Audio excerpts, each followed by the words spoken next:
Wa alaikum assalam wa rahmatullah. Sorry, my microphone was off.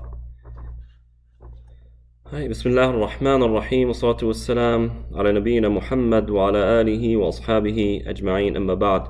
I hope everyone is well in this second to last day of fasting. It looks like people around the world are choosing, or it's becoming clear that the crescent will not be visible today. Saudi Arabia, I know, has announced that Eid is on Sunday, inshallah. So it looks like this year most of the Muslim world will be celebrating on the same day. Alhamdulillahi Rabbil Alameen. And in that regard, I just wanted to go over some of the sunnahs of Eid and Eid prayer and the rituals that are involved on this, the rituals and the sunnahs that are involved on this day. So as I kind of get ready to do that, anytime you have a question, please feel free to ask. It could be about Eid, it could be about fasting, it could be about Zakah, it could be about anything. So I'll just give you 1 second to write those questions down if you have any, and then inshallah I'll get into the sunnahs of Eid.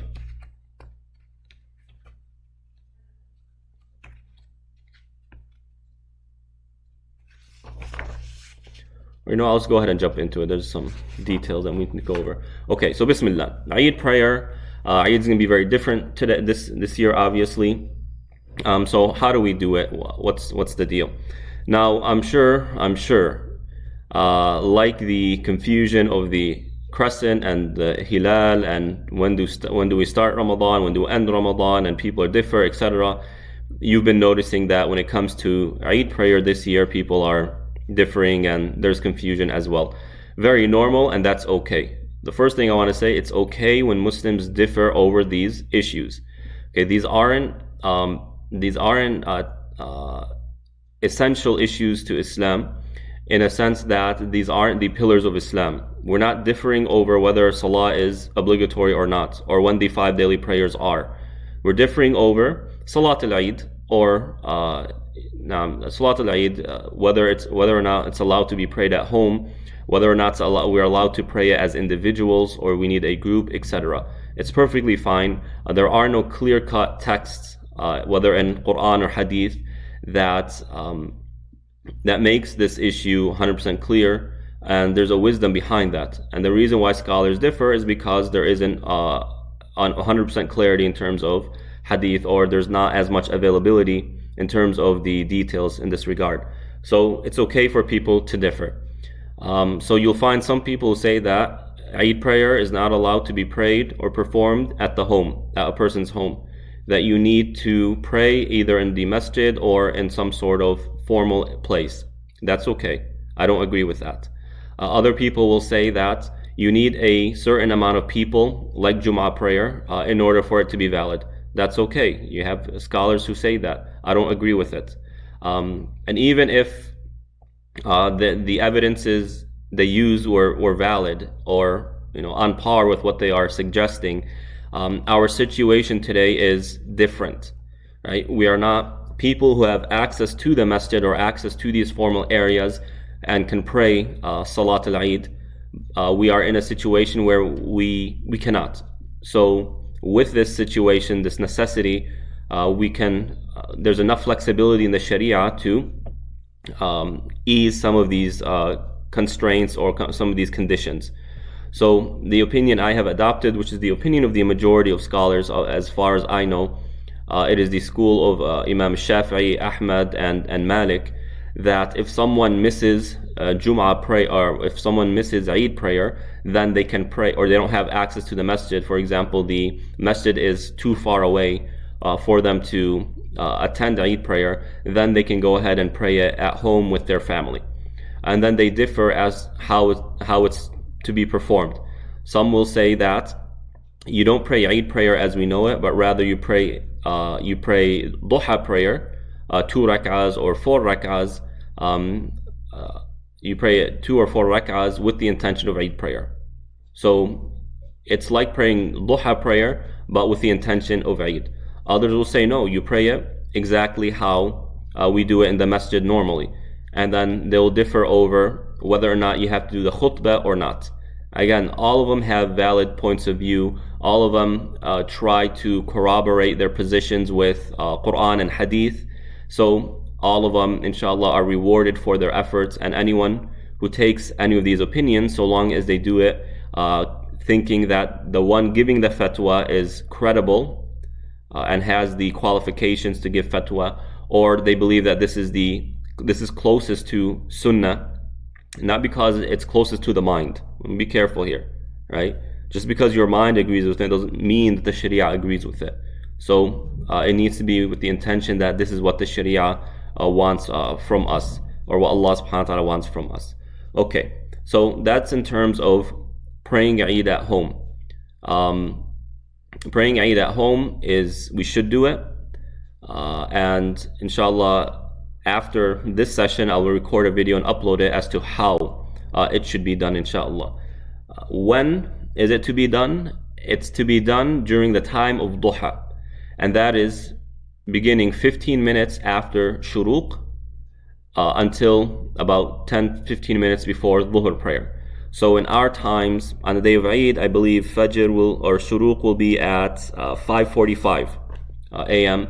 So you can pray Salat al-Eid from 6 a.m. to around 12:30. That's a wide gap, inshallah, and there's plenty of time to pray it. It is highly encouraged to pray it. The majority of scholars say Eid prayer is a sunnah, while the Hanabila say it's a fard kifaya. That is, it's a collective obligation, where if some of the Muslims do it, then the rest of the Muslims do not have to do it. Some scholars, like Ibn Taymiyyah rahmatullah, they say that it's an obligation on each and every individual to pray it, so long as they are capable of praying it. Okay. Now, again, if you have any questions, please feel free to ask. Sheikh, how do we know which night was the night of power? This year, the main sign of Laylatul Qadr is that the sun rises white, without any rays. Okay, so anyone who's watched the sunrise, they know that, or has driven in the early hours as the sun is rising, they know that the sun is blinding during that time. I mean, if you're driving west or eastward, eastbound, when the sun is rising, I mean, it absolutely blinds you. So on Laylatul Qadr, when the sun rises, it's actually a very soft light. The light is more in line with how the moon looks. The color is more of the color of the moon than it is the sun, and it doesn't have rays. When it rises, it looks like a piece of a circular medicine. SubhanAllah, I've seen it twice. You can look directly into it. It might bother your eyes a little bit, but you can look directly into it. So that's the main sign of Laylatul Qadr. I haven't been watching. I know some people do, but we need to be reminded that Laylatul Qadr might be different from geographical region to another. So if it was on the 27th night for example, in Jordan, it doesn't mean that it was a 27th night in California. In California, it could have been the 23rd night, and in India, it could have been the 25th night, and in Malaysia, it could have been the 27th night, and in Russia, it could have been the 29th night. So it differs from geographical region and also from year to year. That's the best way of knowing. I personally haven't been following, nor have I asked people. So Allah Ta'ala Alam when it was. If someone has been following the sun and they saw the sun in a peculiar way, rise in a peculiar way, then please do let us know. We ask Allah subhanahu wa ta'ala to accept. Okay. Again, if anyone else has a question, please feel free to ask at any time. Don't wait for me to stop, because I will just continue until I see some questions. Okay, so again, in terms of how to pray Eid prayer, inshallah, I will make a video today within the next few hours, and it'll be uploaded, inshallah, by iftar time. Okay, so what are the sunnahs? The sunnahs of Eid day. Let's start with the takbirat. Allahu Akbar, Allahu Akbar, Allahu Akbar, La ilaha illallah, Allahu Akbar, Allahu Akbar, Walillahi alhamd. Okay, this is part of the rituals of Eid, and this goes back to the verse, وَلِتُكَبِّرُوا اللَّهَ على ما هداكم ولعلكم تشكرون. And so that you glorify Allah, you say Allahu Akbar because He guided you and for the purpose of being grateful. So the takbirat is something the Prophet ﷺ did, and it's in the Quran. Allah tells us to do it. Also in Surah Al-Kawthar, إِنَّا أَعْطَيْنَاكَ الْكَوْثَرَ فَصَلِّ رَبِّكَ وَانْحَرْ إِنَّ شَانِئَكَ هُوَ الْأَبْتَرُ. No, I'm sorry, that's for the udhiyah. Forget that, scratch that. But takbirat are part of our tradition, and it's a sunnah to do. When does it start? It starts from sunset, the last day of Ramadan. So for us, the takbirat will start sunset tomorrow, and it will continue until you pray Eid prayer. So when you pray Eid prayer, that's when the takbirat stop. But from sunset tomorrow until you pray Eid prayer, you can continue to do takbirat. It's highly encouraged. You should do it at home. Make sure your kids observe what you are doing. Even when you're going in the car, the best thing to say, the best form of dhikr is the takbirat. Why do we do takbirat? Because we are glorifying Allah, as the verse says in Surah Al-Baqarah, because He guided us. So we are glorifying Allah, saying Allah is greater than everything. Why? Because He guided us. And we are doing it out of gratitude to Allah because He guided us. He guided us to fast Ramadan. That is a form of guidance. And in Ramadan, we heavily focused on ibadah. We did extra good deeds, more than what we would do in other months of the year. We read the Quran. We were consistent in our ibadah. We gave sadaqah. We gave our zakah. All of these are things that increase guidance, right? And these things result in guidance. And Allah subhanahu wa ta'ala rewards us for doing these things with guidance. So it's a month where the amount of good deeds that we are doing is resulting in extra guidance for us. And therefore we are glorifying Allah for that blessing. Okay. Now men obviously say it out loud. Should women say it out loud? If women at their homes, or when they're in a private setting, or they're in their cars, they want to say it out loud, perfectly fine. If they are in a setting where there are gentlemen around, men around, then they can say it in a lower voice, not shouting like men. Why? Why is it different between men and women? Because men and women are different. But it's important to recognize that saying it out loud is not an extra form of virtue, right? It's not giving men more credit. See, what happens a lot of times is we think that men are better than women, right? And therefore women need to do what men are doing in order to elevate their status in society. This is the way the West sees it. Right, and therefore they view these things as a struggle of relevance and a struggle of dominance. But in Islam, whether you say takbirat in a high voice or in low voice is not indicative of your value to Allah subhanahu wa ta'ala, nor is it indicative of your status in society. Our status in society, our value to Allah subhanahu wa ta'ala is based on our obedience to Allah and His Messenger. So please don't fall into the Western feminist understanding of these things. Okay, so that's the sunnah of doing the takbirat. What else is there in terms of the sunnahs? Also, it is a sunnah to wear nice clothes. The Prophet ﷺ would wear the best of clothing on the day of Eid.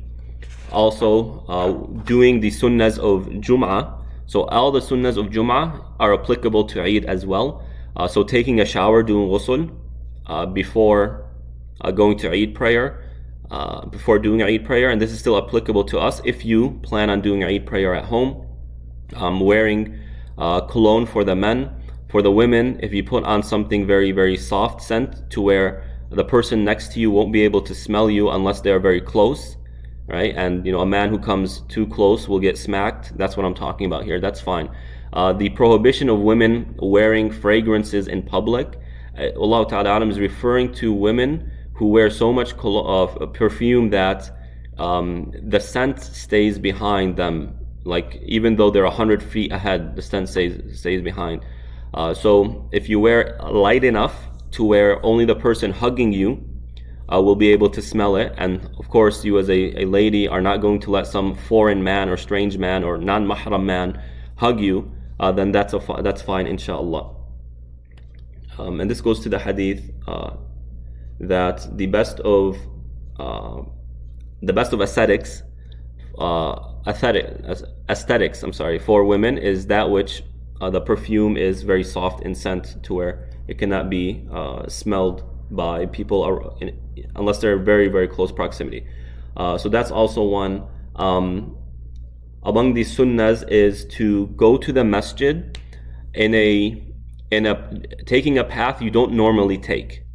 Okay, now obviously we're not praying Eid in the masjid, but with the whole Eid celebration, the drive-through Eid celebration that we're having, you can consider taking a different path to the masjid. Now, please be advised that there are certain, due to traffic constraints and by request of the Mission Viejo Police Department, we cannot block traffic, and therefore there's a certain route that we need to take. So you have to follow that. You either need to enter Madero from Los Alisos, or you enter from Geronimo through the business district to where you get to Paula. Right? So that's where you need to enter. The maps are online. So please do be aware of that, so that you don't have to go all the way down and go all the way around in order to get in line. So do be aware of that. So if you're coming and you want to take a different route, instead of coming on Madero, you want to come on Paula, that's definitely encouraged, inshallah. What else do we have in terms of sunnahs?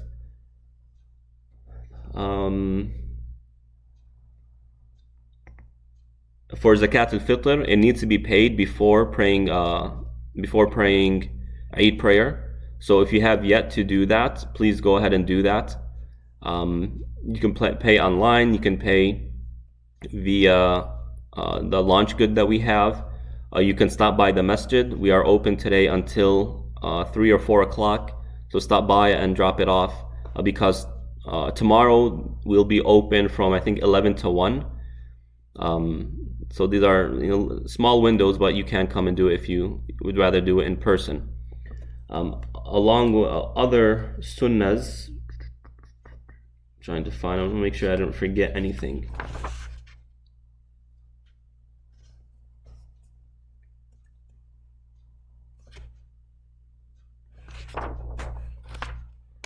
Okay, I think that should have covered all of the ahkam of Eid, or at least what's important to us.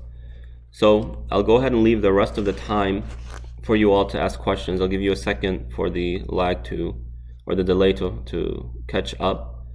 So please do ask any questions.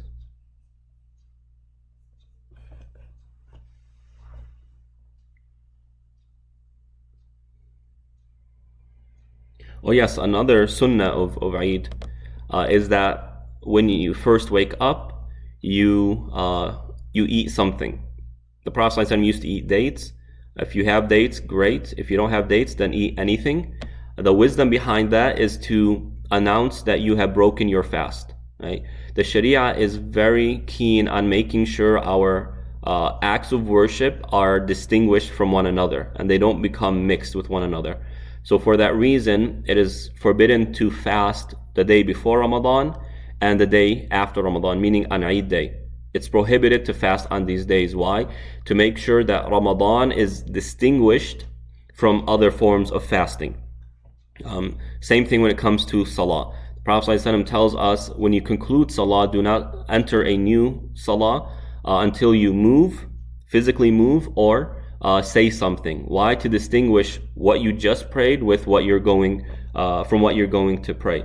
So eating something as soon as you wake up before going to Eid prayer or before performing Eid is an announcement that you have broken your fast, that Ramadan has concluded, and that the obligation of Ramadan is no longer in play. Now, kind of following on what I said a few days ago in my all-night Qiyam talk, as well as what Sheikh Yasser mentioned yesterday, if you have any family members you are not on speaking terms with, or you might be on speaking terms with, but you don't engage them often, make sure you give them a call. Any aunts, uncles that you have, send them a message, give them a call. You know, this is a reminder to myself before anyone else. I am not doing the best I could in this regard.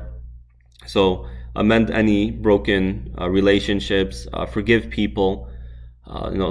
A companion, it's narrated that a companion was once in a gathering with the Prophet ﷺ, and the Prophet was asking for donations, and people were donating, and one individual he was poor and didn't have any extra money to donate.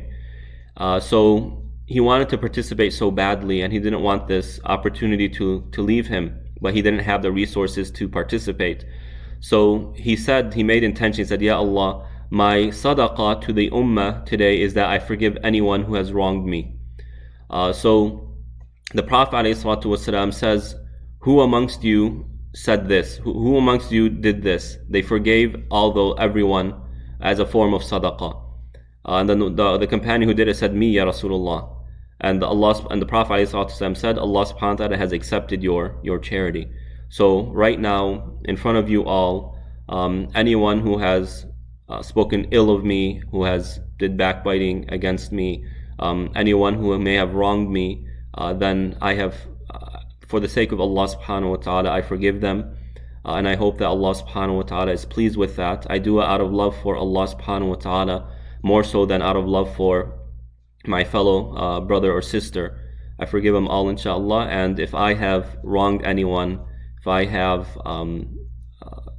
disrespected anyone or said something offensive to anyone, then I ask for your forgiveness, inshallah. And may Allah subhanahu wa ta'ala make us among the people of paradise.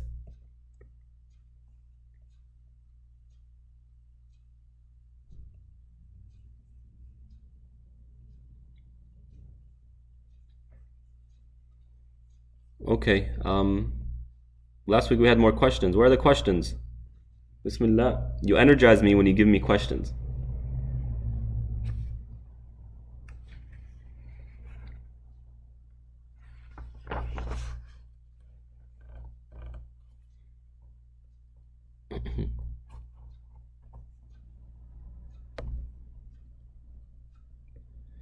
If you haven't already subscribed to our YouTube channel, followed our pages on Facebook, please go ahead and do that. Share, like. Let's expand our presence on social media so that this can reach more people. The goal is to better be able to reach the community members of Southern Orange County who either don't have the time to come to the masjid more often, or who have become disconnected from the masjid. Maybe they had a bad experience in the masjid, or they just simply have never been exposed to the masjid that much.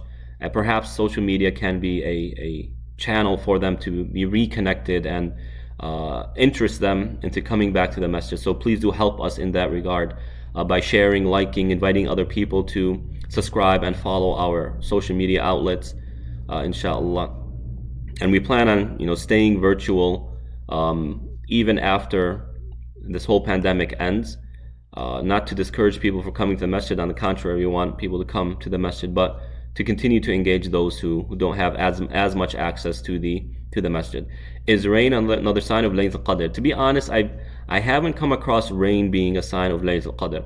I know it rained after I think the 25th night of Ramadan. So on the 25th day of Ramadan, it rained a little bit. It was interesting, but I personally haven't come across rain being a sign of Laylatul Qadr. But I need to double check because I'm not as well versed in hadith as I am in other fields of Islam.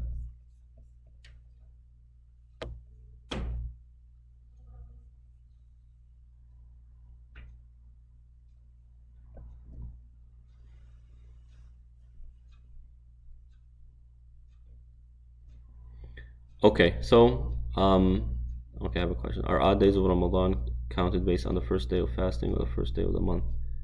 Maybe that we don't always. So odd nights are based on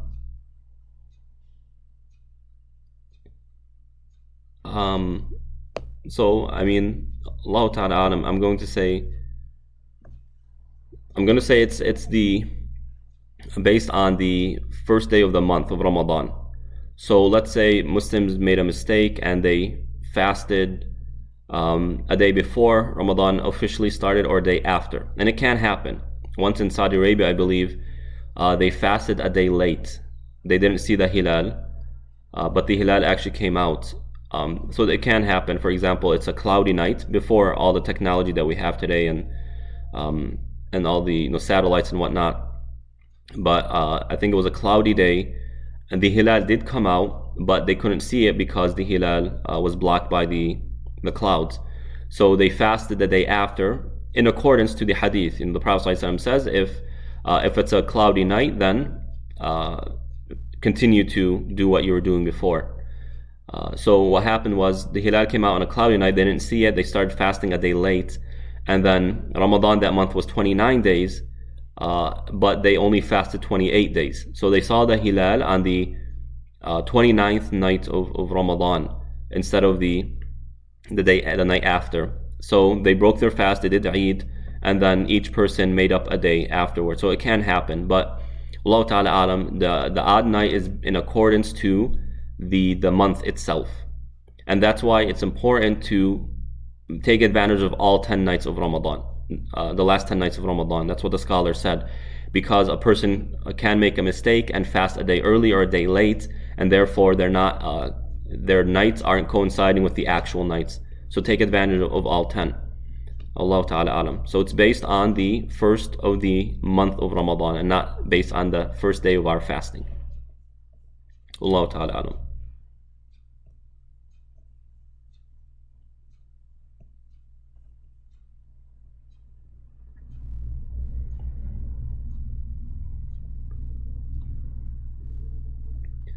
Any final questions?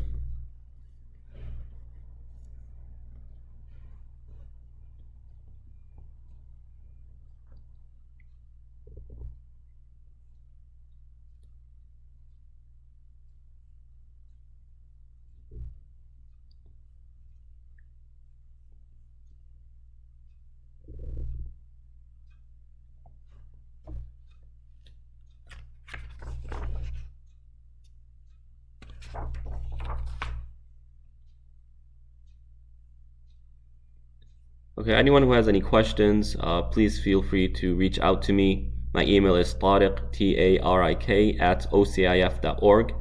Or if you have my contact information, my number, the best way of reaching me is by a message. I don't always have the ability to answer my phone because I'm doing some lecture or I'm busy with something else, but if you send me a message, I will get back to you inshallah sooner or later.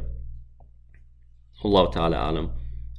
May Allah subhanahu wa ta'ala accept your good deeds. This is the last Jum'ah of Ramadan, the second to last day of Ramadan. May Allah subhanahu wa ta'ala accept from us. May He, inshallah, may He give us life to next Ramadan and a better Ramadan, inshallah, in terms of our ability to access the masjid. Of course, this was a beautiful Ramadan in the sense that it gave us a different way of approaching the month and a different way of worshipping Allah subhanahu wa ta'ala. Are Taraweeh considered Qiyam? Yes. Taraweeh is considered Qiyam. Now some people differentiate between Qiyam and Tahajjud, in that Tahajjud is what's performed after sleeping and then waking up and before Fajr. But that's just a debate of syntax, right? Of words. But Tahajjud, night prayer, begins from Maghrib until Fajr because it's night. Of course, the later it is, the better. So the closer it is to Fajr, the better. Especially the last third night of Ramadan, and you have the hadith. The last third night of the last third of the night, and you also have the hadith that the Prophet ﷺ was asked, "What is the best form of salah?" Meaning in terms of the supererogatory, the nawafil. Then the Prophet ﷺ said, "Fi jawfil layl," in the middle of the night. So the later it is, the better, inshallah. Allah Ta'ala Alam. May Allah subhanahu wa ta'ala accept, inshallah, and I hope to see you all in face on Sunday in our drive-through Eid celebration, bi'idhnillahi ta'ala. Do spread the word. And for all of you who made dua, ameen to that, and for you as well. Will Quran parables continue after Ramadan? No, so the Quranic parables was for Ramadan, but I am planning another weeknight series. As you know, during the weeknight, we would have a series. Our last one was the history of Islam. The one before that, I think the prophetic characteristics or the companions of the Prophet ﷺ. After Ramadan, I am planning something, and it's going to be, okay, you guys get the spoiler. It's going to be the Quranic language, how the language of the Quran shapes our worldview. And this is a very interesting one, and I'm excited for it. But the details will come out shortly. It'll probably be June, sometime a week or two after Eid. So around June 11th, somewhere around there, inshallah, bi'idhnillahi ta'ala. And that will be a weekly session, bi'idhnillahi ta'ala. So, Jazakumullah khair, everyone. May Allah bless you. Eid Mubarak to each and every one of you. And again, I hope to see you in person, face to face, on Eid day during the drive-through, bi'idhnillahi ta'ala. Spread the word, and may Allah subhanahu wa ta'ala bless. Wassalamu alaikum wa rahmatullah.